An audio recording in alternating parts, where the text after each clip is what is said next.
Përshëndetje gjithëve dhe mirë se rikthehet në Skin Therapy.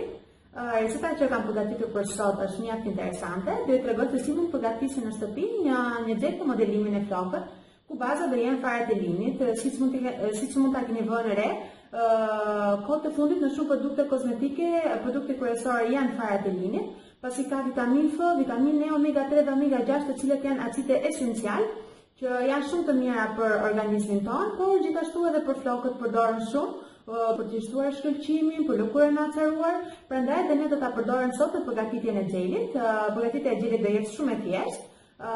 Më pas do t'ju tregoj hap pas hapi se si mund ta përgatisim xhelin, mënyrën se si mund ta aplikojmë, por edhe konservimin e saj, pasi duke qenë që është një produkt natyral dhe periudha dhe intervali kohor në të cilin mund ta përdorim nuk është shumë i lartë, por për këtë do flasim më vonë.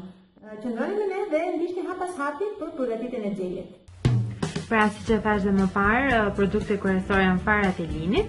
Mund t'i gjeni kudo, në qoftë se bini 100 gram janë më se të mjaftueshme për të bërë xhelin.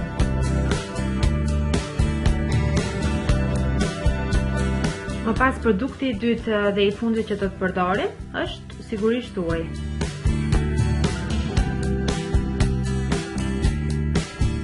Më pas marrim një enë dhe duhet të sigurohemi që zjarri të jetë ndezur dhe më pas fillojmë dhe hedhim ujin.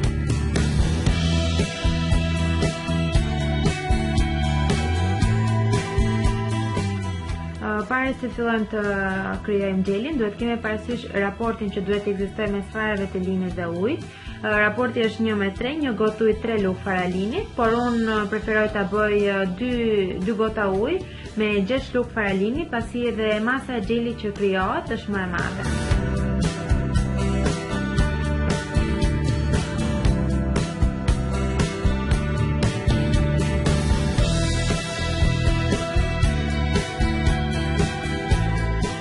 Më pas fillojmë me përzierjen. Përzierja duhet vazhdojë gjatë gjithë kohës në mënyrë që farat e linit të mos bashkohen shumë me njëra tjetrën, pasi do të formojë një masë shumë e ngurtë dhe që të mos ngjisi tek ena.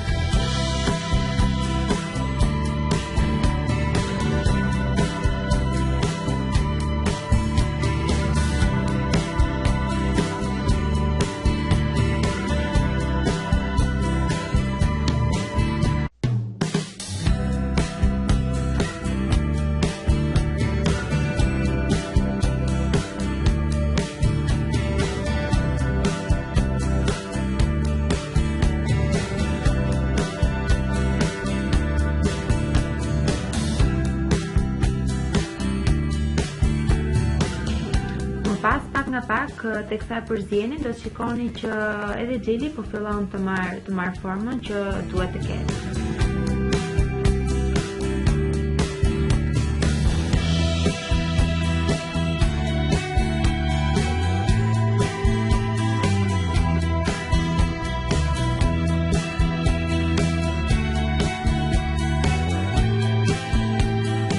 Pasi të shikoni që ka marrë formën e xhelit, duhet të fikni zjarrin dhe filloni ta akulloni menjëherë, pasi sa më shumë kohë të kalojë, aq më shumë ajo do thajë dhe do jetë shumë e vështirë të bëhet ndarja e xhelit nga farat e linit.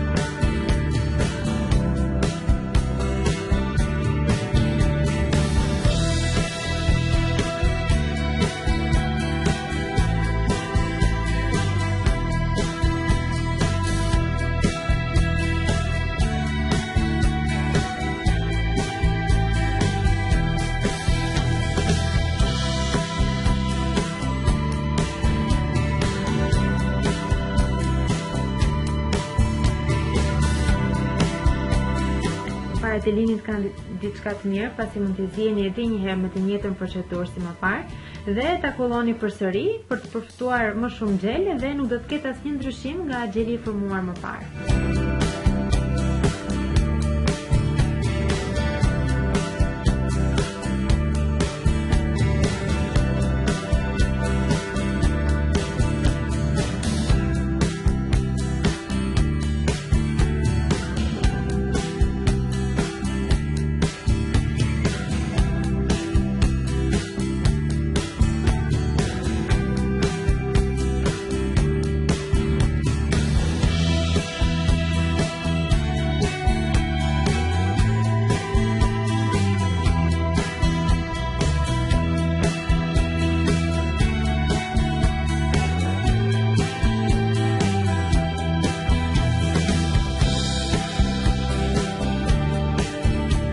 Më pas, lërini të ftohet pak, por në temperaturën e ambientit dhe jo ta fusni më njëherë në frigorifer.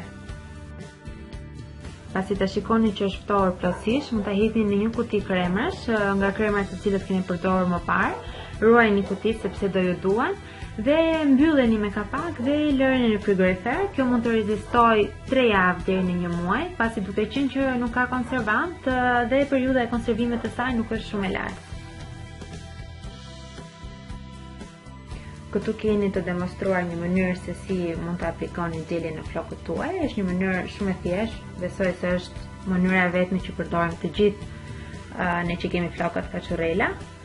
Por në fund e shikoni që kaçurreli do marri formë shumë shpejt, flokët do të jenë të butë dhe ç'është më e rëndësishme, nuk do kemi një lëkurë koke të acaruar.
Ja pra ky është kaçurreli i formuar pas aplikimit të xhelit. Sigurisht flokun nuk është tërësisht i tharë, por duhet ta provoni vetë ta shikoni se si do jetë eksperienca juaj me këtë. Shpresoj ta provoni, shpresoj të më shkruani edhe të më thoni se si ju ka rezultuar xheli, sepse mua më pëlqen shumë. Dhe në qoftë se videoja ju pëlqen, juftoj të bëni like dhe subscribe dhe do të shihemi në të tjera video. Faleminderit dhe mirupafshim.